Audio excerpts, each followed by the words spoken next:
I talk to NDIS providers pretty much every single day. And the one thing that I keep seeing almost everywhere is teams running their work chats through WhatsApp, Facebook, Messenger, Telegram. And most NDIS business owners don't realize it, but it's a real issue. With mandatory registration on its way for 90% of providers, or at least that's what they've quoted, it's about to catch a lot more people off guard. For those who don't know me, my name is Jono and I ran an NDIS business for 8 years, and at our peak, we had about 100 staff and we used to deliver 1,000 hours worth of support every single week. And since then, I've co-founded Astalty, which is a CRM for providers, and we work with over 1,400 NDIS businesses, making it easier to run your business operations. And so this isn't theory for me, I've actually done it, and I see it across the sector every single day. And so by the end of this video, you'll know exactly why running your team chat on WhatsApp, Telegram, Messenger is risky, and you'll have a couple of ways to fix it. And the good thing is, one of them costs you nothing. We're gonna work through the privacy issue, the oversight problem, a couple of real stories from my own business, and then some practical fixes as well. And so why does this matter?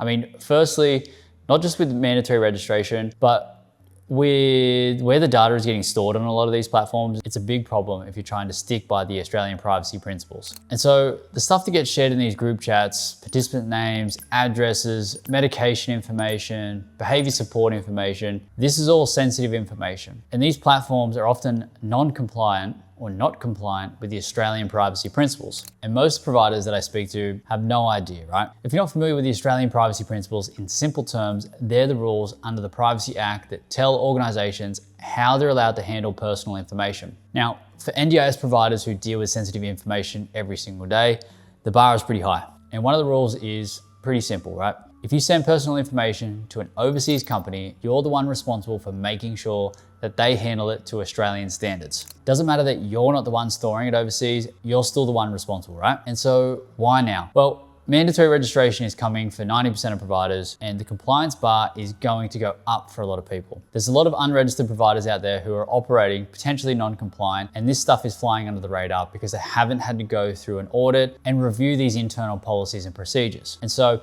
if you're found to be non-compliant by using one of these apps in your day-to-day operations, it's not gonna look good, especially when you go through audit. And so the first point I'm gonna cover today is the privacy issue. So things like WhatsApp, Messenger, Telegram, these are all run by overseas companies. Meta is in the US, Telegram's based offshore. WhatsApp, I'm pretty sure, is owned by Facebook. Don't quote me on that, double check it. And so when someone from your business is sharing participant information, addresses, date of birth, any sort of details in a group chat, that stuff is getting sent offshore and potentially getting stored offshore as well, which is against the Australian privacy principles. There's no data processing agreement between your business and Meta to say that they are not going to store your data offshore, right? No one's got that. There's no guarantee. You can't audit it. You can't pull it back and say, hey, can you please not store that offshore? It's already done, right? The damage is already done. And under the Privacy Act, it's your business who's responsible for it. So if you are going through registration, the auditor's gonna ask where your data sits. Any platform you're running team communication on is gonna be under the microscope.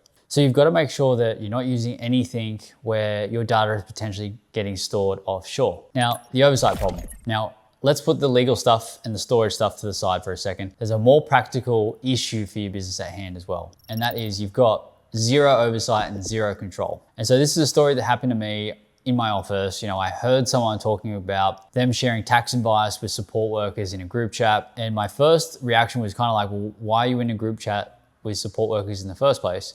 2, you're not an accountant, so why are you giving out financial advice? If you are coming from a place where you work in an office role and you're chatting with support workers, you're coming from a place of authority, and people are going to take that word as gospel, whether it's true or not. So that's kind of where I was coming from with that angle. Is the information correct? Doesn't really matter, right? The point is people look at you like a source of truth. That information is going out to members of the team, and it could be wrong, and we don't want to be associated with giving out misleading or incorrect information, especially when it comes to people's tax. Now, we don't know what else has been shared in that group chat. Now, we don't know how long that group chat was operating. We don't know what else has been shared in there. And that's one of the big problems with creating groups outside of, a product, a CRM, that you have total control over. We don't have control over WhatsApp. We don't have control over who can message who. We can't see or audit any of the conversations either. So I politely had the conversation. They understood where I was coming from and asked them to leave that group chat. And so if you are gonna have a group chat, it's really important that you have some sort of oversight and you're the one in control, especially in regards to seeing exactly what has been said, who can kind of message who, and that there's an audit trail for some of these conversations, right? And just to go back to the other point, making sure that that data is stored onshore. And so there's a couple of fixes for this. The first one doesn't cost you anything at all, and it's a company policy, right? Sit down, write one up, discuss it with your team, make sure they understand that work chats don't happen on WhatsApp, Messenger, Telegram. Pick a platform that you want to use. Maybe it's Microsoft Teams, maybe it's Slack, maybe it's a CRM that you've just started using, right? And they've got a chat built in. Now, the second one here is picking a platform that's actually built for work communication. Messenger, Telegram, WhatsApp, they're not built for work communications, right? This could be Slack, this could be Microsoft Teams, anything that was built specifically for workplace chat. It could be something purpose-built for NDIS providers. And so if you're a bit unsure about what platforms you can actually use, check out Astalty. We've built a chat functionality into the platform. You can decide who messages who, you can play around with the permissions, you get total oversight, and you get an audit trail of all company discussions. One thing that I really like in this is having like an announcement board. So you could have everyone in the company, you could set it so only you can share messages or management, and then you can message the whole team when a new policy drops or if something changes. Anything that you need to announce to get out to the team quickly can be set up through these announcement boards. As well as that, you can also set up like individual chats around a seal house or a participant. And another function that I really like is in these chats, like let's use Facebook as an example. If you've got your notifications turned on, you've got 50 support workers in a chat, they're gonna be going off all day, right? With Astalty, what we've built is you have to